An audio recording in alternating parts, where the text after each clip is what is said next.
So you're fully sanctified though now. Not fully sanctified, You are, because apparently but the only with. second coming has happened. Oh, that's So, right. because I'm reading an article right now about how Trump is the Messiah. Right. So So, Trump's the Messiah. Ergo, all Christians have been fully sanctified. Is that your point? well, that was where I was going to go with this whole conversation. 'Cause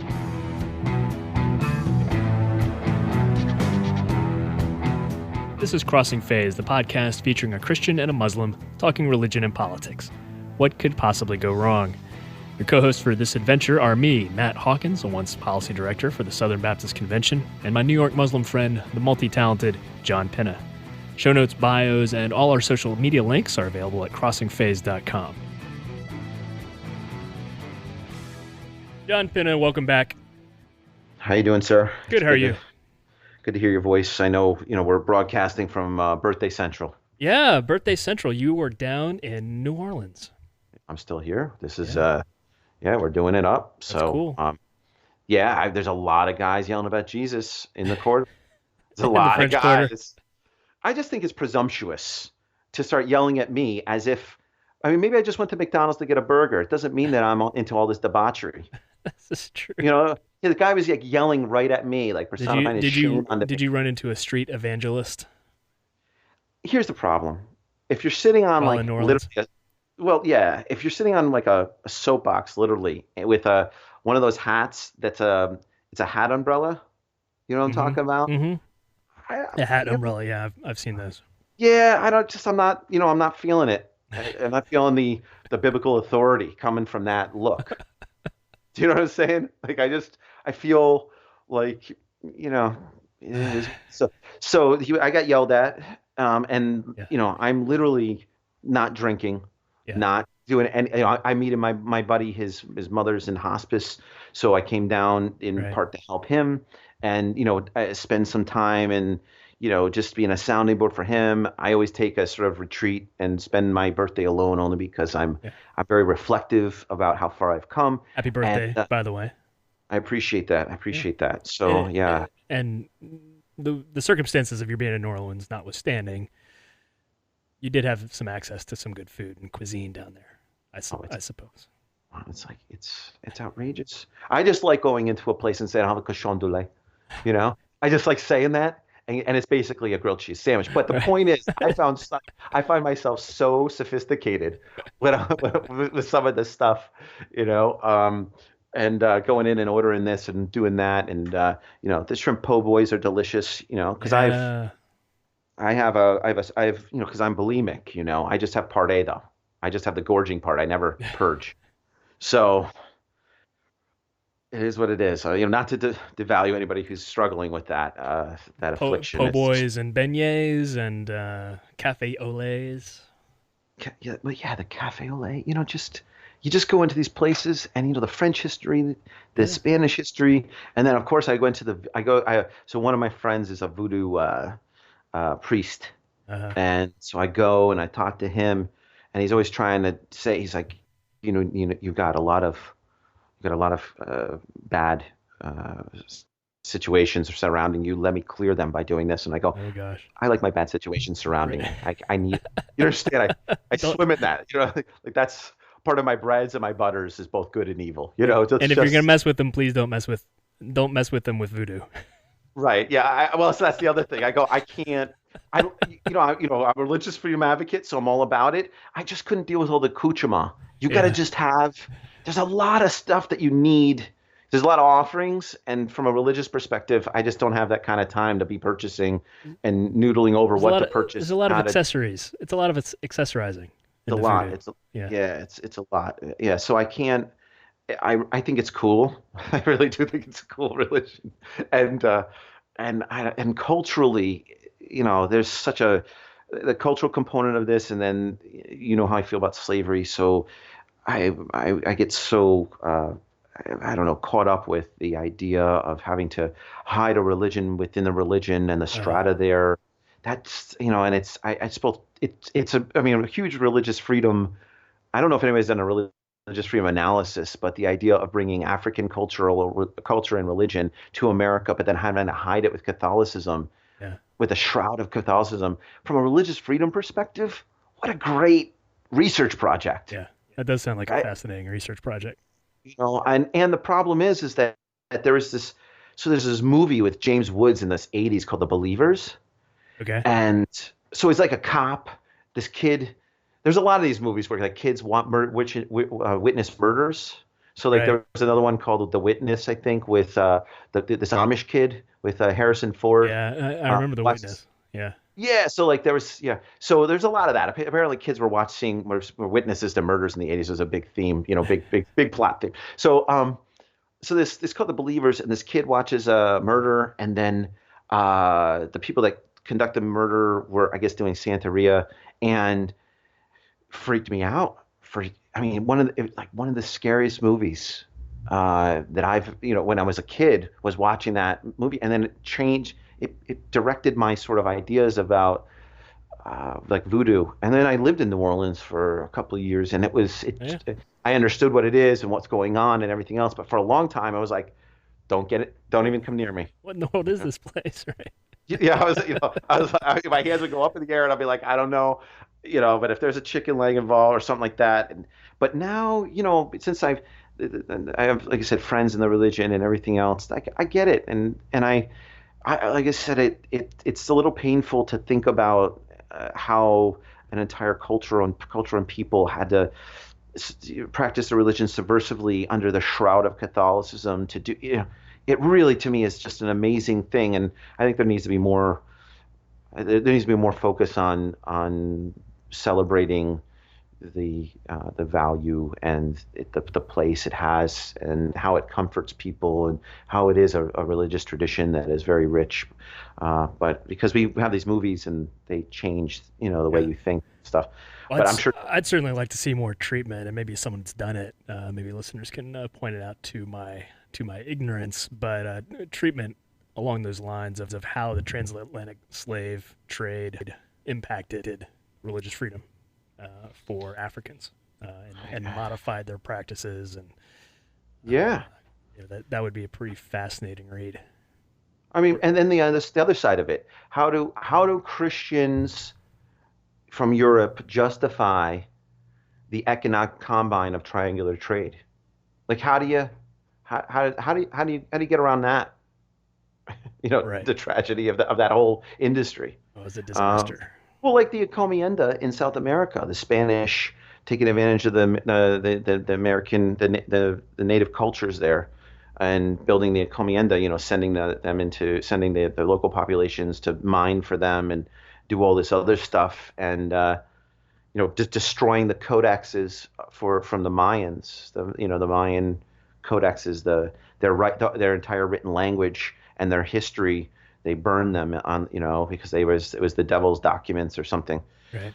And so all that written language and those histories are gone because these Jesuits rocked in there and were not only murdering people but doing destroying their histories. Yeah. It's pretty. So I don't know. I mean, I'm sure there's been a lot written about that stuff, but But so you got accosted by a street preacher in New yeah, Orleans, even though your maybe I'm. presence there was clearly not to take part in the stereotypical French Quarter debauchery. Yeah, I mean, I just feel like he, and the problem is I can't mind my own business, that.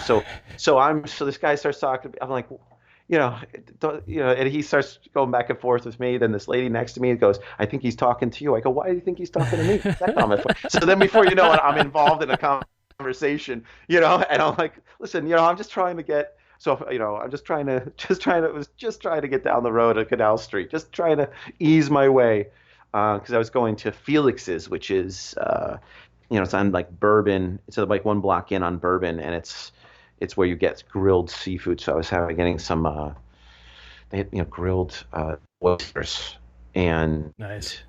and going to sit at the bar and have some grilled oysters, have a drink and relax for 2 minutes, and sort of reflect upon things and see what's going on.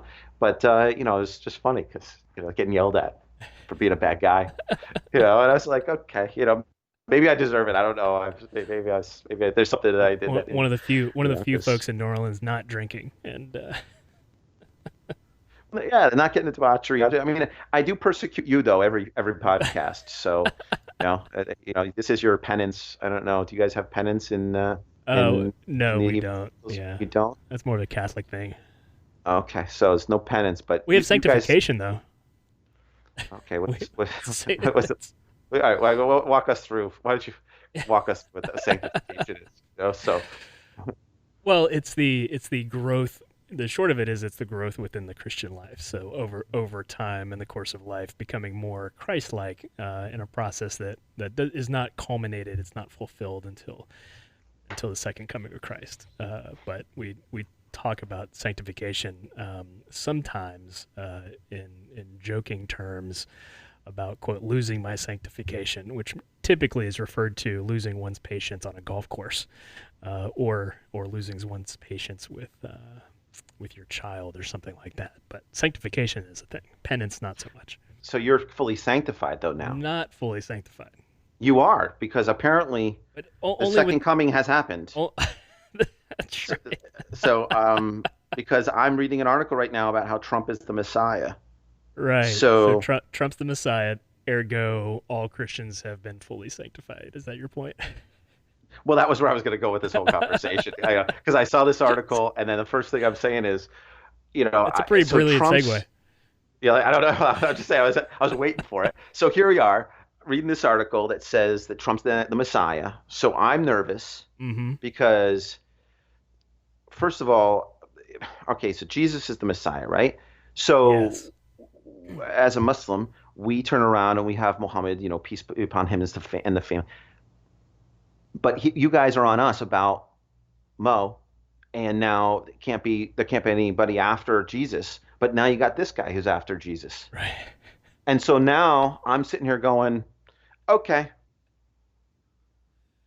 so so Saying that because you're on evangelicals us, can have Trump, but Muslims can't have Mohammed. Is that your, yeah, your summary? yeah, what's the deal? And so at least Muhammad is Abrahamic.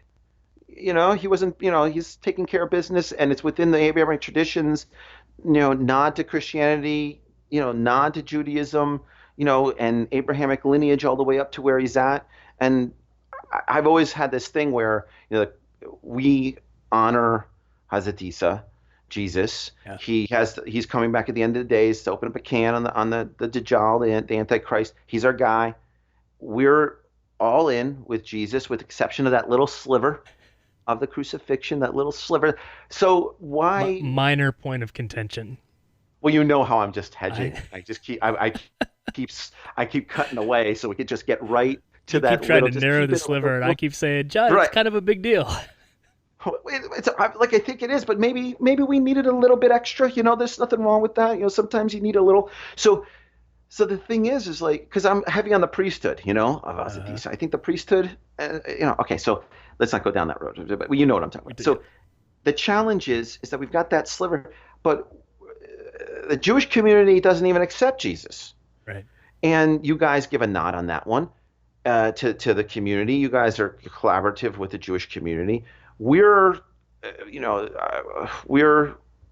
have the last prophet, and we needed that extra step, right? Because the priesthood, because it was it wasn't restored because Isa as the Messiah never was able to fulfill what he needed to fulfill, and now we got to wait until the end of days for him to do what he's got to do, right? So you guys now have Trump as the Messiah, and now I think all bets are off. So, for those of you who might not be aware, or just for the sake of recap, our friends over at Religion News Service has a great explainer by mainly Emily Miller, Jack Jenkins, and Yonat Shamran. And they kind of do the play-by-play of what happened. And basically, last week, Trump tweeted a long quote from an admirer who claimed Israeli Jews love the president, quote, like the king of Israel, and asserted that he's the second coming of God. The comments, of course, are from a talk show host who has a reputation of conspiracy theories. So can we talk about the president's penchant for quote tweeting or retweeting conspiracy theory folks? I mean, let's start there. Why? I mean, is there any such thing as a conspiracy theory? If you tweet it, it's real. Well, if you Everyone tells me if it's in the social media, if you say you're in a relationship on Facebook, then you are in one, even if you're uh-huh. not. So I don't know what's real or not real anymore, to be honest with you. So all I know is that this is a big opening. This is a big get for my community Uh-huh. right now, as far as I'm concerned. Like, great. So, and if he is what does that mean? The second coming? Does that mean he's Jesus? Yeah, I Like, don't what is know. it? What? Hey, I'm not gonna delve too far into talk show host theology. I'm not gonna spend too much time dwelling or researching that Well, I mean, if you say the second coming, when it's clearly absurd. okay, but the second coming means like Jesus, that's Jesus, that Hmm. Jesus is here. So, if you claim that this is the second coming, that would mean that Trump is Jesus. I guess so, according to this guy. Okay.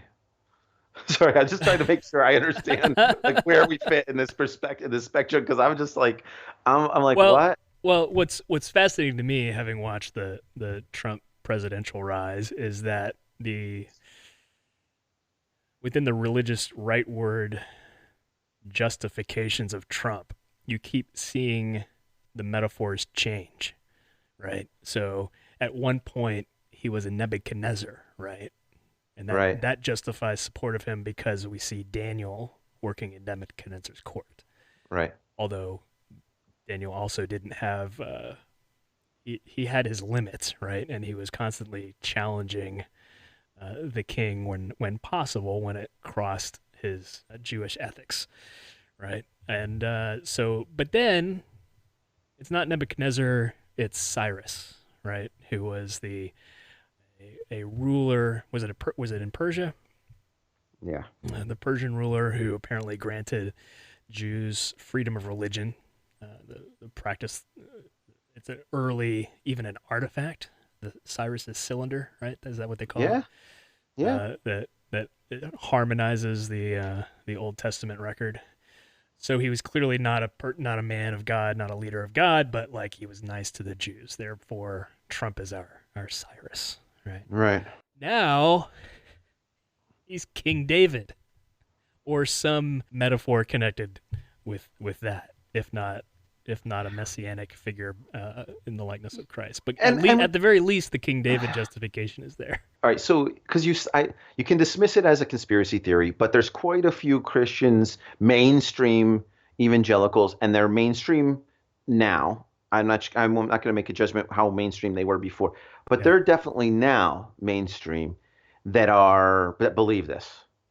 And yeah. I and mean, so it's a little bit more than the conspiracy situation. Like if I pull up the National Day of Prayer speech right. right now, I'm doing this because you're going to put all your links up, and and we and if I we do. do that speech Links at the aplenty national. at. Sorry, I'm going to interrupt. It links aplenty at crossingphase.com. Go ahead. Yeah, so if we do that link to the National Day of Prayer, and the speech that there talks about how it was ordained before he was born, directive, and we're talking about Trump to do this mission, Messianic, blah blah blah.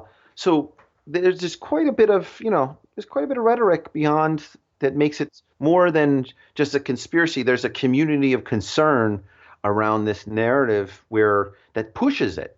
So all right, let's just start with that. So if the se- if so this let's just say it's happening. Second coming, Trump's Jesus. What's supposed to happen now? Well, he did come down a shiny escalator, but he did not Weren't you guys come on supposed a to white be horse. So weren't I you guys think we supposed can. to be brought up? What's it called when you guys get all the good ones leave? What's it called? The, The rapture. What happened to the, that? the rapture. Well, Either clearly it that didn't or happen. it only happened to two people. You know what I mean? Right, Like or there's so few of them that were actually saved we that did like we didn't right. we didn't miss them. So That's another interpretation right, of there were it. so few Right, rapture there is the yeah. possibility that the premillennialists who believe in a rapture were right, the only thing that they were wrong about is the quantity of people who would be raptured. Right. It's just like three or four cool like dudes who like okay. So I mean, the rapture could have happened, is what you're saying. We just may not be aware Sure. of the rapture. Okay. So that's not Right. an It's indicator it's because we don't know unknowable. the It's an quantity of unknowable people. factor. We can't So account for it.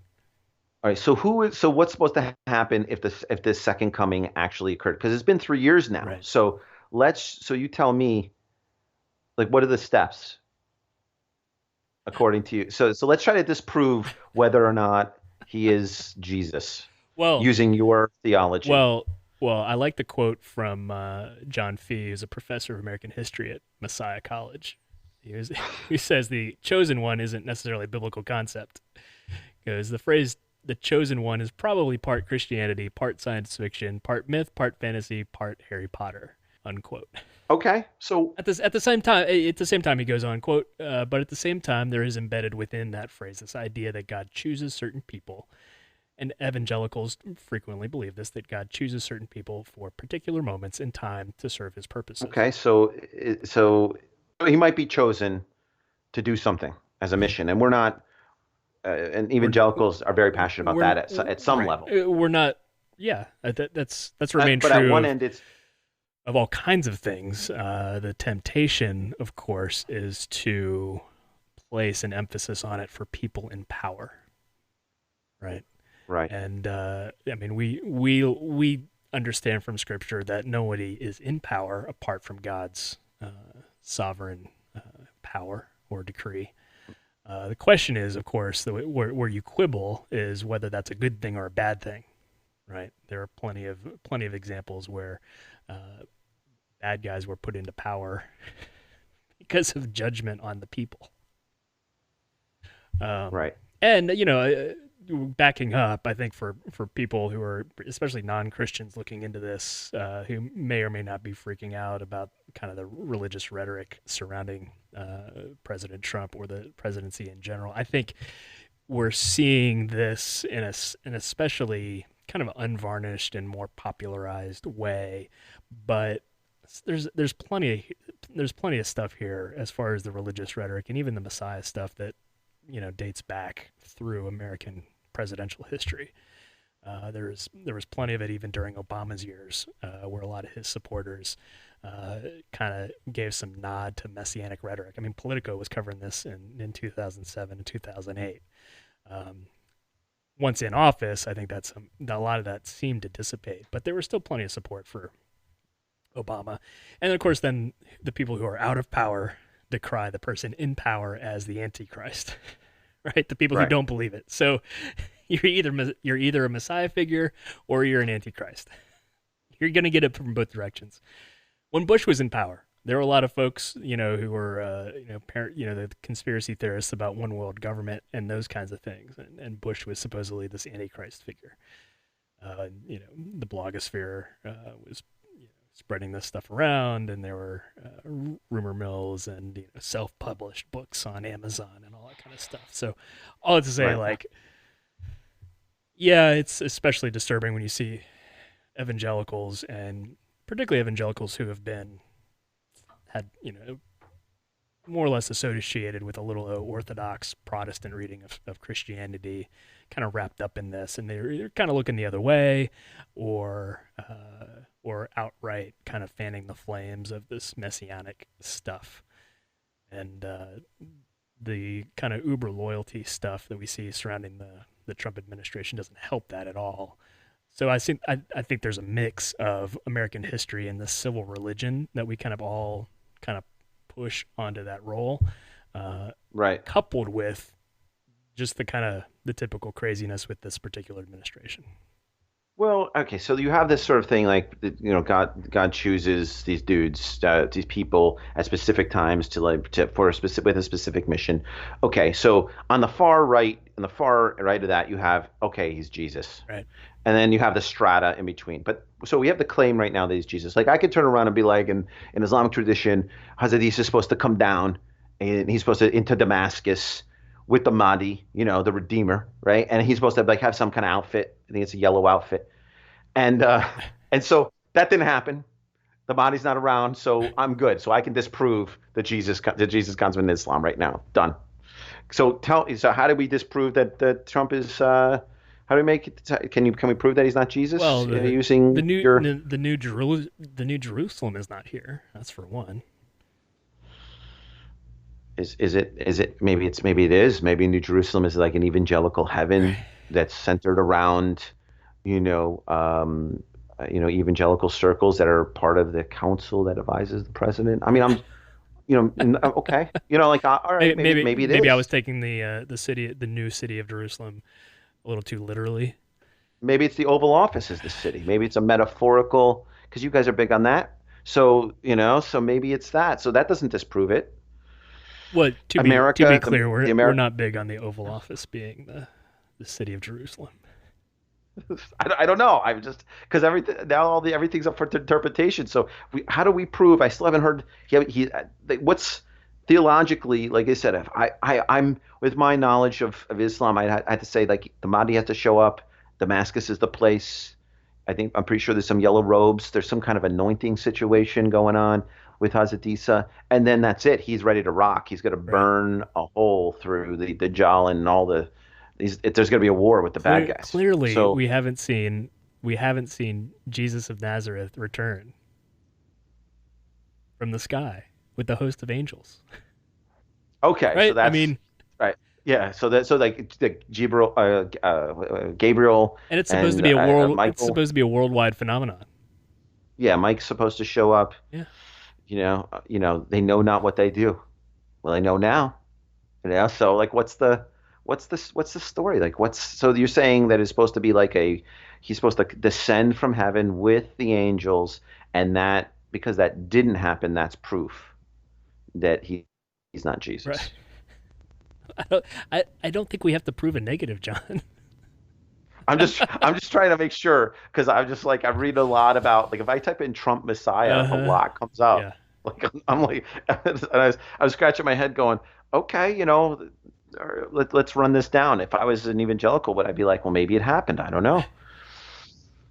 It's like when Jesus comes down from the Mount of Olives, he had to be on the jackass. They had to have the palms. Uh-huh. It had to be a certain road, right? There was a specific road. The gate, he had to be a special gate, Probably. and Yeah. you know, and did any of that stuff happen with this guy? Is there? So you just think it's all about pejorative terminology to try to bolster a political agenda because the same thing happened. You were sharing with me this thing about Obama. Yeah. There was the article about the Messianic rhetoric infuses the Obama rallies. So the same thing happened Yeah. back then. Similar stuff. It looked a little different, but you still had this.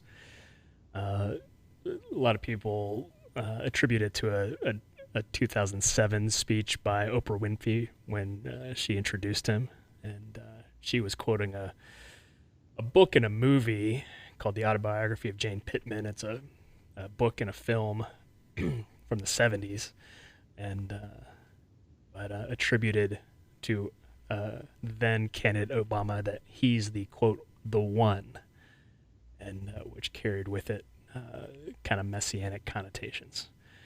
And even Obama's wife Michelle talked in kind of spiritual terms. Quote: "We need a leader who's going to touch our souls, who's going to make us feel differently about one another, who's going to remind us that we are one another's keepers." You Mm. know, and she goes Well, on. So Obama was very good at yeah, that. yeah, yeah. He was very he when he spoke, he can make it you feel it in his head, in your head and your heart. Although he had a problem with follow through. So Mhm. with some of his stuff in his Well, administration. sure, and I think a lot of this looks back. I would say a lot of this reflects more on us as kind of the American public than it does even on the candidates, right? I mean, the candidates are going to exaggerate and they're going to use their rhetoric. Obama was pretty polished and smooth and really attractive, and then Trump is more, caustic and aggressive and trying to be the one that's fighting and all that kind of stuff. And I think there were overlaps between the two, but I think a lot of it what fans the flame of them and encourages them to do it is the American public's response to it, right? Because we kind of Right. we kind of put on them our hopes and dreams, right? So in the same way that Obama was like a Rorschach test for some Americans, President Trump's a Rorschach test for others on the opposite side of the political spectrum, and we kind of place this weight of hope on them that is, it's superhuman, really, what we expect of them. And candidates and politicians who I think are mature spiritually are able to, you know, throw away, ignore that nonsense, or have people who help keep them sane and not let it get to be about them as much. And then, you have others who just kind of play into it and fan the flames and don't care. Okay, so your judgment right now, if you we were A, he's Jesus, B, he's not Jesus, three, undecided, C, you're undecided. Be not Jesus. Okay, just, all right. You just want to make sure, and there's very specific reasons why. No angels, no cloud music. All right. Okay. We don't with the rapture, we don't know if it happened. It could have happened though. Right. It could have. I'm pretty sure I'm not going to get caught up in the rapture. I'm 90% sure. Plus, I would be very excited. I'd be like, listen, all the nerds are gone. Right. Let's get scrappy and with Hazadisa and start murdering demons. I'd be all about it, So, like let's get rid of. You just want to be Buffy the Vampire Slayer. Really, come on, how cool would it be? I mean, like it would just, you're just, it's just you were literally the working with the forces of good against the forces of evil. There's no indirect. Right. It's very direct. It's and very clear. And I'm pretty sure there's like the weapons would be pretty cool. There'd be some kind of flaming sword. They're all about that stuff over there. So there'd be all kinds of little business that would happen to be like, okay, this is what we're gonna do. It's certainly a cleaner or simpler playing field than politics and policymaking. I'd like to think that he's going to bring a lot of Greek mythology back with him. There'd be a Pegasus in the mix. You know what I mean? I think there'd be some of those, and some of those, a little bit of that business. He'd be like, okay, we're just going to start, bringing in a griffin or two. Who wants to ride the griffin? I'd be like, okay, I'll take the hit for the team. I'd like to think there'd be a lot of mythology that all of a sudden comes out of the woodwork. Oh, that's awesome. That's so, funny. But that's just my own little thing. Yeah. Yeah. So you told me you were getting a lot of feedback from your circle of friends, presumably some of your Muslim friends, about this Messiah stuff. What was the chatter like when people were asking you about that stuff? Because you're one who's interacted with the administration. It's part of your job. It used to be part of my job. Like, what were the kind of responses you were getting when this Messiah story broke? So for the first question, so there's a little bit. I think there's three camps. One is the sort of, does they really believe this camp, and Right. and if that's true, then what does that mean for us in the community? The second is, I think they really do believe this, and this could be a very big problem for us. This is the I told you so. The I told you so crowd. Right, and because the narrative of that this is a Christian country, and Right. we've been fighting against this narrative of that Christians are the most persecuted. So it's like this idea that the community is the most persecuted, but the ones in power. And I have that whole narrative of you can't be a pimp and a prostitute too. And so, and then the third was there was a lot of questions about, okay, what does that mean? Like, how does one designate who's the authority in designating the second coming? Right. Essentially, so to me, I'm again riffing a little bit. I'm pretty sure it's Right. Damascus, pretty sure the Mahdi has to be here, pretty sure there's a yellow outfit involved, pretty sure there's an anointing situation, and then there's like who's on our team? There's like a line, and then everybody, those that come on this side of the line are in the forces of good, and we're gonna go that way. I think, and which seems to me a little bit more of a collaborative matrix. But so the community, we were chatting about this, and it wasn't just me. I was speaking with some of my friends in the Jewish community and some of my friends in the Christian community, and dismissing things like dismissing it by saying, "Oh, well, of course that's not the case," or it's a conspiracy theory, isn't enough when we're trying to talk about, well, what is it?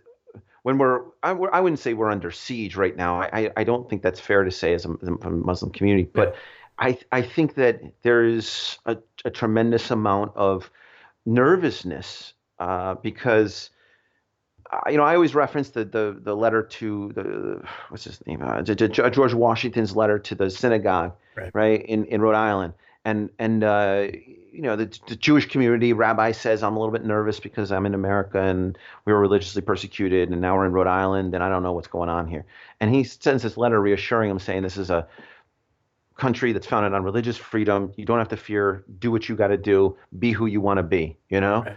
And that is the beginnings of our country. Founding father, boom, it's right there. Yeah.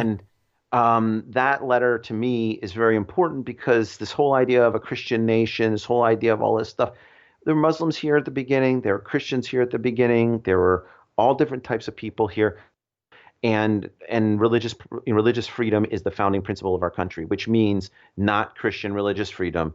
It means religious freedom, freedom to believe, not believe, the freedom to choose, the freedom to change. And so that founding principle, if you start chipping away at that and say, well, it's really religious freedom for Christians, that's really what it means, and will be gatekeepers on what religions are acceptable within that our group, which is Right. why we made that reference about how you give a nod to Judaism, who doesn't accept Jesus as a Messiah, that the Christians, but they won't give a nod to Islam, Right.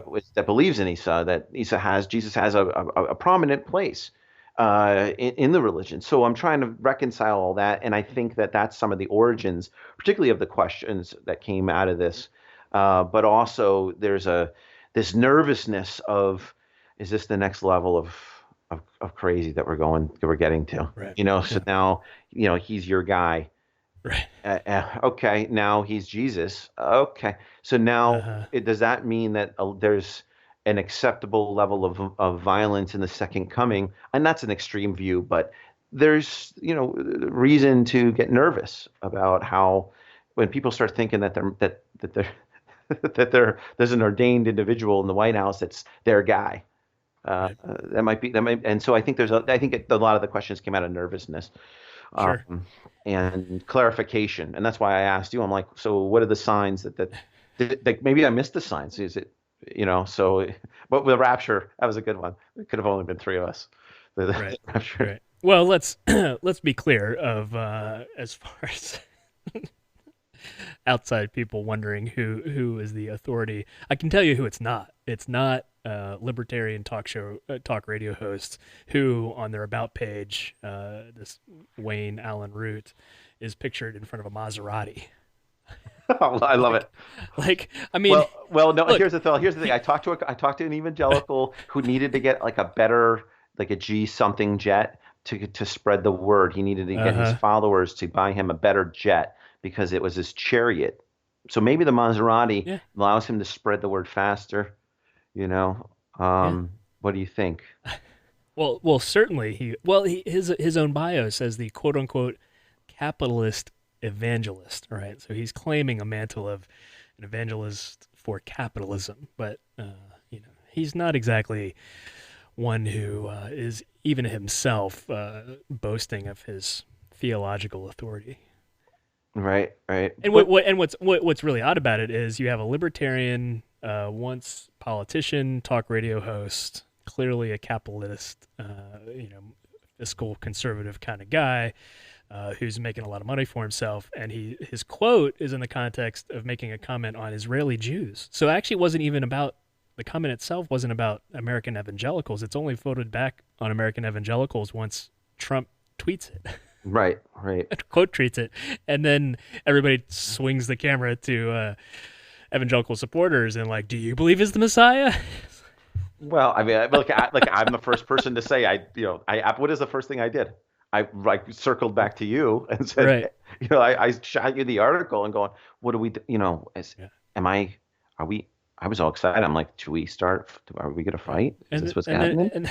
and then for a week, all news stories are talking about this thing, and the president once again demands attention and shapes the news cycle with his own tweets.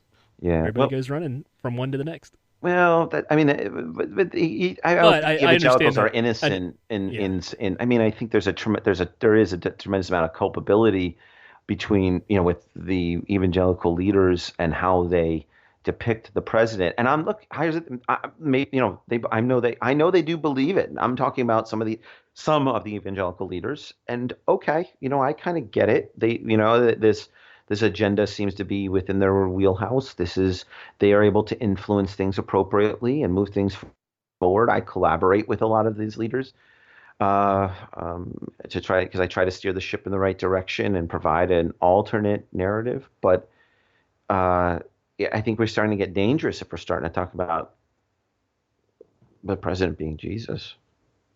Yeah. I'll just be honest. I just think we're. Yeah. I mean, then here's the thing: is like I can't say that he's not. I mean, I could say that he's not, but then if we say, okay, from an evangelical perspective, how do we prove he's not? Yeah. And Well, so well, look, I in most evangelical congregations across the country, most, notwithstanding the support for President Trump, which I think is a lot like other non-evangelical support for Trump, but most people understand that the United States is not part of biblical. It's not part of the biblical eschatology. To Mormons it is. This is the To Mormons it may be, not so much to evangelicals. Okay, yes, because this is there are some groups that believe that, but they tend to be the scriptural justification for it is clearly extremely thin, and the most folks who believe that are really fringy. Right. Okay. So on the one hand, look, I'm going to do my collective eye roll with you about the Trump Messiah tweets, but at the end of the day, I'm not going to lose a whole lot of sleep over it. Okay. Well, I mean, like you said, I think it was good. It's good for radio, right? So, I mean, to the extent that my own tribe of evangelicals is tempted to see him that way, I mean, that deserves a rebuke for sure. I mean, when I declared myself a never Trumper during 2016, there were people. There were evangelicals harassing me on social media, and one went so far. A guy from my childhood went so far as to call him, quote, God's rescue boat for America. Oh, wow. Okay. Yeah. So, that's how far it went. But yeah, I don't think that is in the majority. It's certainly not. It's certainly not being taught in our seminaries. I can promise you that. If it was to come up in the seminary, do you think it would create controversy? Not much, no. It would be laughed out of the room. So should we put a survey on our website? It's because I think we can do Survey Monkey, and we could say who believes, whether or not Trump is the Messiah. We could just do it. We can just get some data. What do you think? Should we do that? We could.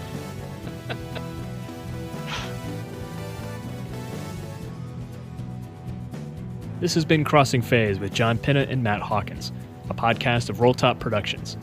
You can continue the conversation with us if you dare on Twitter via @MTHawk, @JTPinna, and @CrossingPhase. Love it or hate it, we'd appreciate your review of our program wherever you glean your favorite podcasts, especially in the iTunes Store. Music for this episode is provided courtesy Vajra. Show notes and an assortment of other information is available at crossingphase.com.